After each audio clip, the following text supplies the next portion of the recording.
Al aire pasó la palabra Sin Miedo, Horacio Catena. En el bloque anterior pueden repasar lo que es un análisis más o menos de un cierre, ¿no? De lo que fue este 2025 y proyectando qué es lo que se espera para el próximo 2026.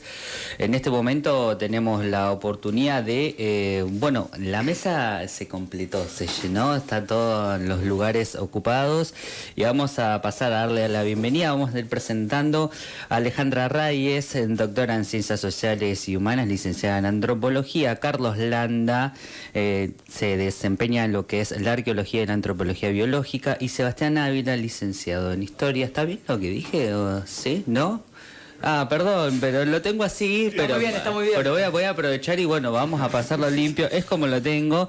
Es un equipo de arqueología que se desempeña en estos momentos junto en CONICET con la UBA también. Está llevando adelante distintos relevamientos históricos.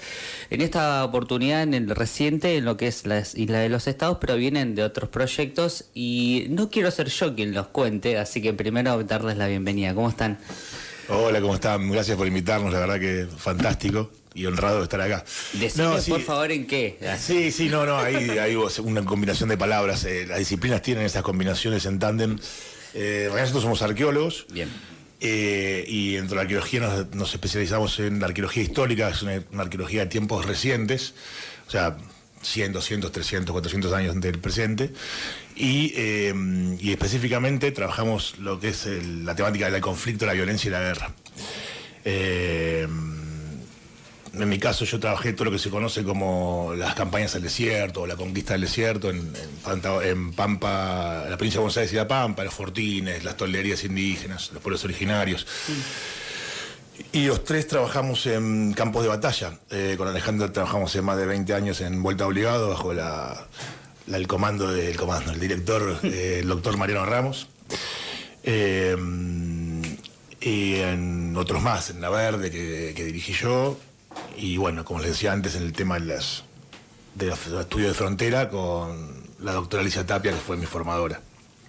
Y entonces, bueno, antropología biológica es otra rama de nuestras especialidades, que en la cual yo no me especializo, pero son colegas con los que trabajamos. Ahí va, perfecto. Forman parte del equipo cuando se desempeñan. Vienen hace un par de semanas de estar, bueno, en la Isla de los Estados, en esto que mencionabas, arqueología histórica.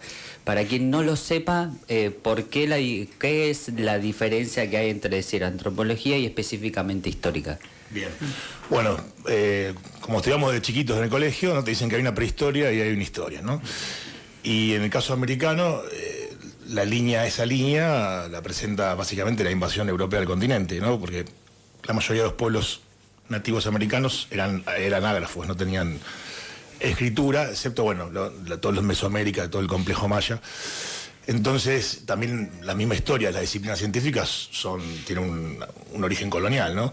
En el sentido de que construyen la historia de los otros a partir de una mirada primero exótica y luego más compenetrada. Entonces, la arqueología histórica en América sería una arqueología post-Colón, si se quiere, ¿no? Que incorpora no solamente el estudio de los objetos y de los restos distribuidos en una matriz sedimentaria o en el paisaje, sino también fuentes documentales, por ejemplo, diarios de navegantes o de los derroteros, o partes de guerra, o escritos de misioneros, y también la memoria oral, porque muchas veces son estudios más cerca del presente y existe una memoria, incluso memoria a veces de 4, 5, 6, 7 generaciones que se recupera hablando, entrevistando con la gente.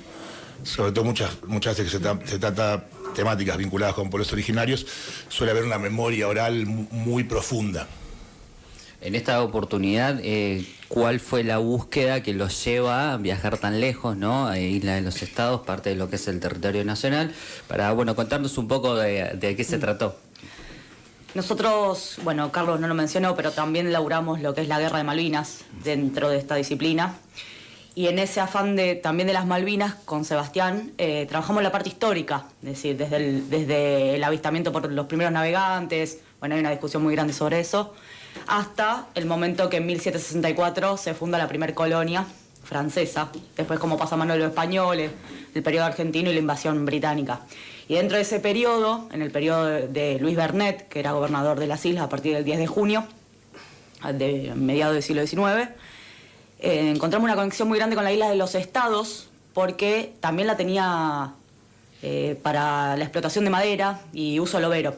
Y en esa relación cotidiana que tenía con esta isla es que nosotros desembarcamos, propiamente dicho, y después se nos fue ampliando, porque la isla no solo fue una ocupación de balleneros, loberos, viene todo el periodo de Piedra Buena con los de rescate de naufragio, la instalación de un faro, la subprefectura, entonces ampliamos nuestra mirada dentro de eso, pero bueno, llegamos a la isla a través de Vernet, digamos, o sea, de esta conexión y el uso de este espacio. Previamente mencionaste que estuvieron desarrollando lo de Malvinas, que fue también recientemente, ya voy a retomar lo que estabas desarrollando recién respecto a la investigación, pero teniendo en cuenta que en la provincia es uno de los temas que bueno, tratamos también de difundir desde acá, desde este espacio respecto a la soberanía en Malvinas. Bueno, ¿cómo fue esa experiencia de haber podido conectar con bueno, la historia a través de la arqueología en territorio de las islas? Bueno, esto también parte de un proyecto que se inició en 2020. Nos conocemos con Carlos un poco con la expectativa de pensar cómo hacer una arqueología de campos de batalla en las islas. A Carlos lo habían invitado 2 veces, un equipo británico, pero por su nacionalidad argentina no pudo ir a trabajar allí. Y lo que se nos ocurrió en ese entonces fue, como estamos en plena pandemia también, empezar a trabajar con los veteranos y sus objetos recuperados de la guerra. Hoy llevamos más de 90 entrevistas. Estuvimos, de hecho, en 2022 aquí en Tierra del Fuego, tanto en Río Grande como en Ushuaia. Hicimos, no me equivoco, 10 entrevistas a veteranos. Y siempre desde el punto de vista de los objetos, como los objetos son portadores de memoria, portadores de afecto, y descentran los relatos clásicos, ¿no? Las mismas preguntas que se repiten siempre: ¿tuviste frío, hambre, mataste a alguien? Las mismas preguntas se descentran cuando uno va a la experiencia tras del objeto. Pero en ese camino, en ese tránsito, nos contacta la doctora Rosana Guber, que estaba desarrollando un proyecto para analizar 2 de los combates más cruentos de la guerra, Longdon y Tumbledown. Y Rosana lo que estaba intentando hacer ahí es una comparación entre esos 2 combates, dado que, bueno, a uno lo había llevado adelante el mayor peso del ejército, el otro la Armada, la Infantería Marina, y nos convoca a nosotros para hacer un trabajo arqueológico sobre estos 2 cerros, que es lo que hicimos finalmente en noviembre de 2023.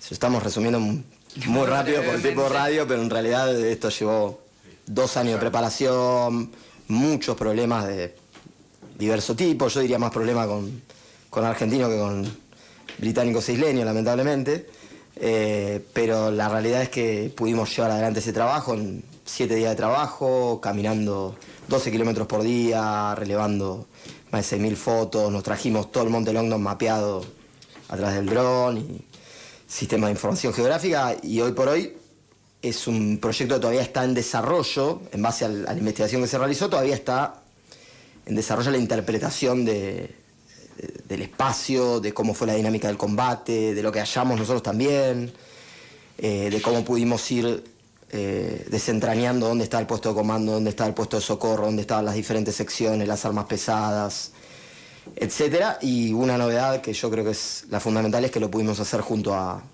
veteranos de guerra en campo. Es la primera investigación argentina que lleva adelante un trabajo de tipo arqueológico con veteranos de guerra. Estuvieron los protagonistas de esos combates junto con ustedes. Estuvieron con nosotros y además pudimos reconstruir 3 acciones de combate junto a ellos, con método científico además, no solamente, digamos, una cuestión de reconstrucción memorial que se podría hacer en cualquier lugar, sino in situ, y viendo cómo el espacio y el cuerpo y las emociones se disparan de una manera distinta cuando uno reconstruye su experiencia en el espacio donde...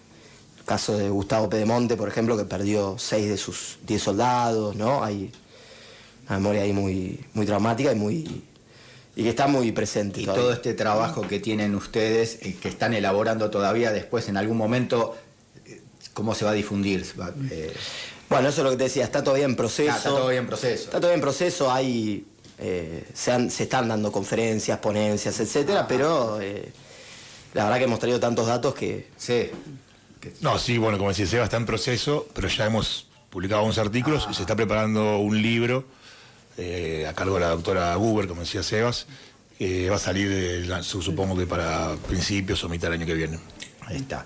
Y con respecto a Isla de los Estados, precisamente, justamente, nosotros tuvimos la presencia de Silvina y de Clara acá y nos contaban la relación que tenía Emilio Bernet o los Bernet con Isla de los Estados. Principalmente, ella nos explicó por el tema de madera, pero hablaban de loberías también. Cuéntenos un poquitito lo que pudieron. Me gusta que digas los hermanos Bernet, porque en realidad mucho de lo que sucedió en Malvinas como población argentina y en la Isla de los Estados tiene que ver con Emilio también. Luis iba y venía, si bien era el comandante. Sí, usaban lobería porque obviamente es un lugar que en flora y fauna es explotable, pero digamos su concesión de la isla es a través de poner un aserradero, que firma un contrato con Samuel Brooks para intercambiar madera, porque en las Islas Malvinas no hay, o sea, básicamente. Entonces, si vos te pones a pensar, para cualquier cosa necesitas madera, sea fuego, sea construcción, sea reparación de embarcaciones, lo que sea. Y nosotros íbamos por ese camino de empezar a tratar de dilucidar dónde fue ese aserradero. Hay varios espacios, pero en realidad encontrar la parte material, es decir, los restos de ese aserradero o de esas actividades, porque tampoco es que uno se imagina un aserradero como los que vos imaginás en Corrientes, en cualquier lado, que es una casa con una... No, o sea, son gente hachando que vivieron un tiempo determinado para la extracción de madera. Pero bueno, en el interín de eso también hacían la explotación lobera, la explotación de sus cueros, el aceite, que era un bien preciado, o sea. Entonces hay otro tipo de materialidad como son los calderos, los lugares donde vivieron esas personas, pues estuvieron... o sea, a partir de 1828 ellos se asientan y hasta el 30-31, o sea, están viviendo. ¿Cuál es su visión respecto a llevar una investigación de esta envergadura, ¿no? Tanto en Malvinas como en Isla de los Estados se encuentran con elementos históricos que han marcado diferentes procesos de habitar, de estar en los espacios.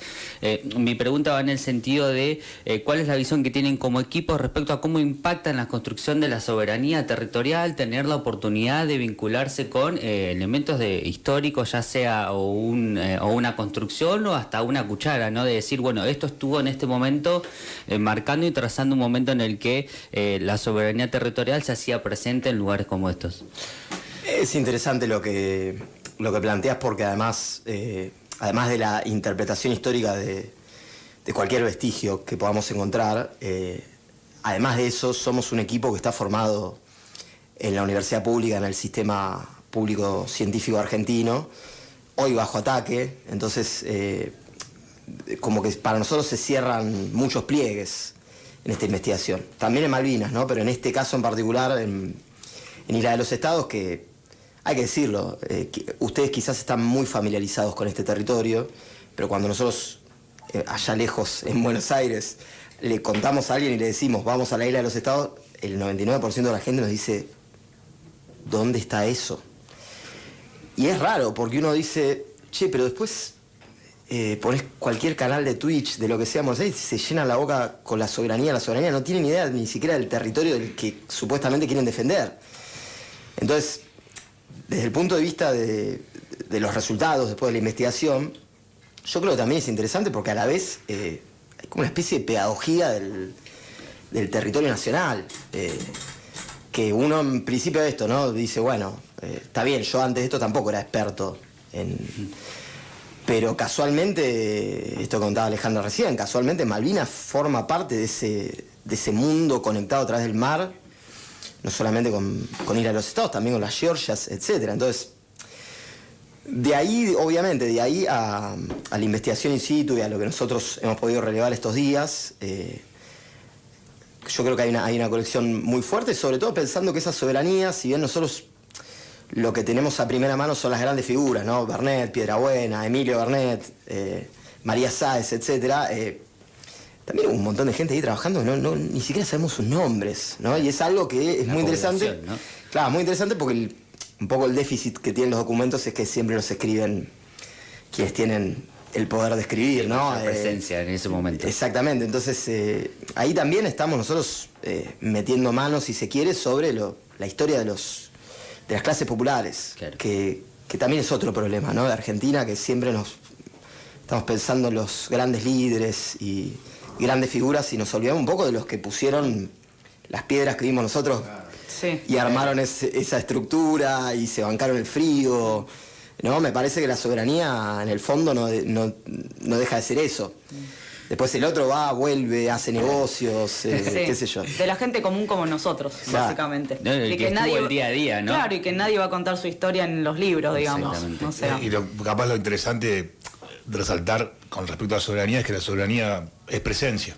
Sin presencia no hay soberanía. Y para que se dé una investigación como la que hicimos en Isla del Estado, que después la vamos a charlar, se tuvieron que alinear un montón de entidades y voluntades que fue increíble. Sí. O sea, desde el increíble centro científico que tienen ustedes acá, el CAIC, que es algo maravilloso y de primer nivel, o incluso el viaje con la tripulación de la Ara Indómita, la lancha rápida de la Armada Argentina, que increíble el cruce que nos hicieron, la tripulación hiperprofesional, estaba en todos los detalles.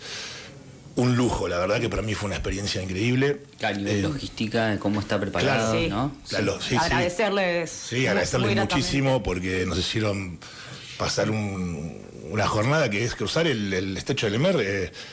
Bueno, yo tuve unos episodios a la vuelta. De ida era No un son- espejo, de vuelta no decimos lo mismo. No son ideales para la hora de la comida los episodios que tuve, pero bueno, nada, el comandante Gustavo Fernández y toda su tripulación, tus oficiales y todo, ¿no? Desde el jefe de máquina hasta el último marinero, la verdad me sacó el sombrero porque fue increíble. Pero juntar esas voluntades de un centro científico, la Armada Argentina, ir a este lugar donde cada 45 días en el puesto de Parry hacen reemplazo de la gente. Bueno, eso es ser soberanía también, es ciencia soberana y presencia soberana del Estado argentino en su territorio. Y de ahí discutamos de Malvinas que sigue en conflicto, ¿no? Estuvieron en distintos puntos en las islas. Voy a hacer otra pregunta desde otro punto de vista, analizando que fueron a un lugar que está tan lejos, que se conserva muy bien respecto a lo que son los conglomerados donde está el hombre, ¿no? Donde viven las mujeres también. Cómo es conectarse con un territorio que está utilizando una palabra que venimos diciendo mucho últimamente porque estamos en esta región, tan prístino, tan puro, con el aire es distinto, la biodiversidad es completamente distinta. ¿Qué es lo que nos pueden compartir en ese sentido? Sí, fue magnífico. O sea, uno viene a costumbre de cuando están o en el mar o en el río, siempre ves navegar. Acá nada, salvando el Ara Indómita que nos dejó a nosotros y los infantes de marina que nos bajaron, no había nada. No había basura, salvando una sola botella de plástico, que vos decís, bueno, en el mar, viste, que siempre te trae esos desperdicios. O sea, plástico China. China. Sí, O sea, sí. y ahí te habla de los pesqueros que nosotros no dominamos nuestros mares y ellos están en la línea de los 200 de la zona exclusiva. Esa botella fue lo que rompió Nuestra pristina. esto de prístino, Claro. ¿no? Sí. Porque realmente, disculpa que te haya interrumpido, realmente creo que ellos vivieron lo mismo, vivenciaron lo mismo, era como ir un viaje hacia el pasado, donde solamente los restos antrópicos, como decimos nosotros, humanos, fueron aquellos del siglo XIX que estábamos investigando. Era increíble. Excepto los 10 minutos que teníamos de Starlink para poder comunicar, decir que estábamos vivos, pero al último día apareció Esa botellita botella. china y tampoco está lejos la isla de los estados del deterioro del mundo actual, ¿no? Claro. También No eso está lo vimos en los exento, ¿no? animales. O sea, los animales re curiosos que vos, cuando están familiarizados con su entorno, con agentes culturales, viste que son distintos. No, tuvimos un lobito que nos visitó re curioso. Bueno, nutrias no, las otras que... pero Huillones. Re curiosos, porque claro, éramos los bichos raros, éramos nosotros. qué Que bueno, andás a ver bueno. cuánto hace que no ven un ser humano pisar esas playas. Ustedes estuvieron trabajando lejos de donde está el destacamento. Sí. Nosotros trabajamos en la bahía de Basin Hall, que es de la cara norte, como en la mitad de la isla. Y no hay nada. No hay nada. O sea, esta estructura en medio de la nada que vos decís, que encima es una estructura de piedra ultra bien construida. Y nada más. O sea, eso es. Y algunas cosas asociadas marítimas, obviamente, porque es una, digamos, obviamente tenés que llegar por mar, no hay forma de conectarte. Y nada más. Entonces estábamos sentados y en un momento los animales se nos empezaron a acercar. El pato caminaba adelante como diciendo, bueno, y en otro contexto no se acercan. Claro. Porque saben que somos malos. No, cuando te deja la Indómita nos dejó allá y la vez que se va La nada misma. es una sensación. Yo nunca tuve una sensación así. De náufrago, el abandono, pero confiamos ciegamente en el que nos iban a rescatar. Y de hecho, eso sucedió. Nos replegaron un mediodía antes, ¿no? Más o menos, sí, porque se venía un tormentón y navegaron bajo el azote de las olas para sacarnos a la madrugada del 11. Pero hasta que no apareció veíamos la lancha que venía. No sabe. Sí. Yo estaba con el a la Indómita, me copia. Dijeron las 6 en punto de la mañana, a las 6 en punto los vimos entrar. Bien. O sea, no, genial. Respecto al trabajo de campo que realizaron, algo que nos puedan compartir, que se haya destacado de lo que han podido ver, de lo que han podido observar, descubrieron algo que haya llamado la atención, más allá de la lamentable botella que comentaban recién. No, en primer lugar, esto que decía Alejandra, ahí la construcción que fuimos a relevar nosotros, la primera sorpresa es lo bien construido que está y cómo se nota que no fue algo improvisado. ¿Por qué esto? Porque dentro de nuestras hipótesis estaba que esto podía pertenecer al periodo de Bernet, al periodo de Piedrabuena, y después tenemos montones de embarcaciones que fueron allí a explotar recursos, por lo cual podía ser un refugio hecho a las apuradas para simplemente explotar e irse, y podíamos no tener idea de quiénes habían hecho esto. Pero básicamente, spoilemos un poco, digamos, ¿no? Es magnífico, así que claro, lo que puedan, tampoco se sientan en la ahí podemos todo. Ahí lo que apareció y que la verdad que bueno, un poco rápidamente nos determinó más o menos para dónde iba la cosa, es Tejas francesa. Teja francesa, que en lo que sería respecto a los documentos, en la experiencia de Gardiner, que fue mano de obra de Piedrabuena, cuenta él que montaron refugios con este tipo de tejas. Son tejas de la segunda mitad del siglo XIX, por lo cual entendemos que ya no es el periodo de Bernet, podría ser de Piedrabuena o no. No, todavía tenemos que avanzar en la investigación. Digamos, imagínense, nosotros estuvimos 3 días trabajando allí.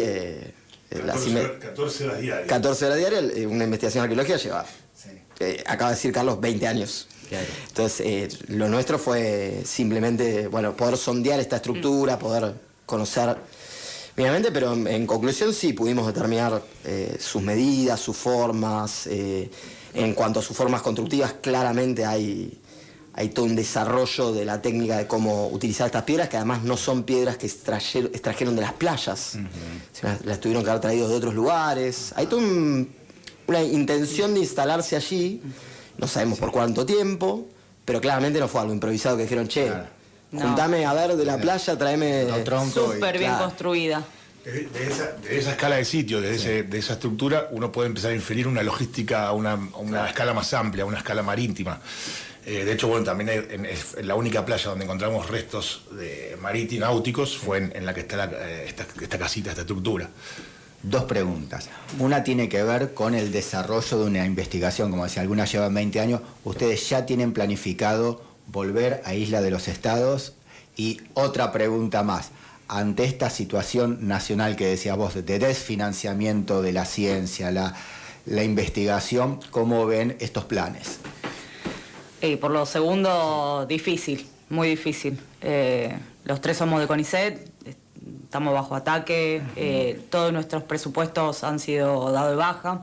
Entonces, está siendo difícil, pero también encontrar gente que es muy apasionada por su historia y gente que le interesa conocer el pasado de estos lugares y que forma parte de nuestra historia. Hay que pensar que Isla de los Estados y Malvinas estuvo poblado antes que Tierra del Fuego, por ejemplo, a nivel europeo o mestizo o criollo, ¿no? Había grupos indígenas. Entonces, encontramos gente como la expedición que vamos a venir. Nosotros volvemos el 14 de enero ya. O sea, nos vamos y volvemos prácticamente a pasar las fiestas para hacer una segunda campaña que ya incorpora toda la isla. O sea, no solo la parte histórica de principio del siglo XIX, que fue por el que desembarcamos, sino que ya incorpora todo el siglo XIX, esto que les contaba de las 2 subprefecturas, la prisión que estuvo ahí, que después viene a Tierra del Fuego, a Ushuaia, la parte de los naufragios, es un gran cementerio de barcos porque es un área muy difícil de navegar, pero era un paso obligado para pasar al Pacífico, entonces estaba lleno de embarcaciones. O o sea, lleno de embarcaciones. Entonces vamos a ir parando en distintos puntos a cargo de Roberto Ulloa, la expedición, con 2 veleros, esta vez no con la Armada, que tienen las mismas curiosidades que nosotros, el mismo afán por conocer, el mismo afán por que ese patrimonio se disfrute, se conozca por parte de la población argentina. Entonces volvemos en breve. Yo creo que sumando un poco a lo que decía Carlos antes, en este momento tan triste realmente para la ciencia argentina, me parece que la única salida, por lo menos que tenemos a mano, es este trabajo mancomunado entre instituciones y también entre personas. Bueno, Roberto Ulloa es veterano de Guerra de Malvinas, Andrés Antonini también, que es otro de los capitanes que nos van a llevar en enero. No queda más que fundirnos entre nosotros, darnos la mano y avanzar y seguir, porque lo peor que nos puede pasar es detenernos en este momento. Obviamente que es muy difícil y hay que ir inventándose, pero no queda otra. Lamentablemente es lo que tenemos y por supuesto seguir tratando de dar los mejores resultados posibles desde el punto de vista científico para que se vea qué es lo que verdaderamente hacemos y no lo que dicen que hacemos, ¿no? Sí, son las herramientas trabajar con las herramientas con las que se cuentan. Y precisamente la soberanía también es esta soberanía cultural, la soberanía de la investigación, para que después no te venga una expedición inglesa a explicarte cómo vivieron en Isla de los Estados, ¿no es cierto? Y justamente este gobierno que tenemos ahora desprecia lo nacional, desprecia la investigación, desprecia a los científicos en todas sus ramas, ¿no es cierto? En lo cultural, en lo tecnológico. Así que bueno, esperamos que puedan tener un buen regreso a Isla de los Estados. Esperamos tenerlos nuevamente acá en la radio para que nos cuenten todo lo que vieron ahí, porque este capítulo nuevo que abren con la subprefectura, con la cárcel allá, es fascinante. Por último, simplemente... Vamos. Sí, y en función de esto, una cosa que lo dijiste recién totalmente, Argentina tiene un capital humano increíble que esperemos que los argentinos aprendamos a valorarlo cada vez más, porque en la ciencia, lo que contaba recién de la Armada, pero en todas las especialidades, somos gente que afuera te buscan. Sí. Y con respecto a todos esta arqueología histórica del norte, de la cara norte de la isla, que va a dar tanta información, nosotros contamos con los permisos de la provincia para la investigación de un proyecto a mediano plazo y por supuesto con el apoyo del CONICET y el Centro Austral de Investigaciones Científicas y Técnicas de acá de Tierra del Fuego. Que le agradecemos de paso al doctor Atilio Sangrando, que fue el que justamente fusionó todas estas entidades a través del CADIC, la Armada y nosotros, digamos. Para quien quiera profundizar mayor información, ¿dónde puede encontrarlos? ¿Hay algún canal de difusión? Sí, en las redes sociales, Arqueología Histórica de Frontera, se llama GEAF, el grupo, y también en Objetos Memoria Malvinas, que es otro de las redes que utilizamos para ir difundiendo este tipo de cosas. Y bueno, después obviamente que quienes estén más adentro del sistema científico, los artículos y ponencias, etcétera, andaremos dando vuelta por congreso. Bueno, lo que decía Carlos, el año que viene, si todo sale bien, va a haber a la luz uno de los libros que va a salir sobre la investigación en Malvinas. Y bueno, y un montón de cosas más que se vienen, seguro. Chiquis, queremos agradecerles, también dejarles a disposición el canal de difusión para lo que necesiten compartir, informar, quizás que crean que le pueda llegar a interesar a la comunidad o incluso que para resultar interesante informar. Más que bienvenidos a compartirlo. Fueron llegando un montón de mensajes respecto a lo que iban compartiendo. Gran equipo, decía Caro Dottori. Teníamos a Silvina Gutiérrez, que también estuvo escuchando, ¿no? Así se construyó Malvinas recomendada cuando ustedes iban brindando mayor información. Saludos de la patrulla perdida del monte, también decía entre esos. Los Cocos también enviaban saludos de Rosario. Bueno, que estuvieron desde el otro lado escuchando. Queremos agradecerles por tomarse el tiempo de venir, difundirle esto tan importante que están haciendo. No solo es repasar de descubrimientos arqueológicos, sino que también pone en práctica la memoria histórica histórica, ¿no? De el pueblo que somos, de dónde venimos y también de eso sirve en función de hacia el dónde queremos ir, que creo que también ustedes también fueron muy claros de la búsqueda que tienen, así que muchísimas gracias. Bueno, van a estar volviendo pronto al sur, así que... Ustedes y nos vemos en un mes. En un mes. Estamos de vuelta. Muchas Muchísimo gracias. éxito, Gracias. por favor, gracias. Vamos a una última pausa en Tripulantes y al regreso Jorge Enciso de Identidades Educativas hablando sobre el proyecto de libertad educativa. Bueno, vamos a ver hacia dónde nos lleva.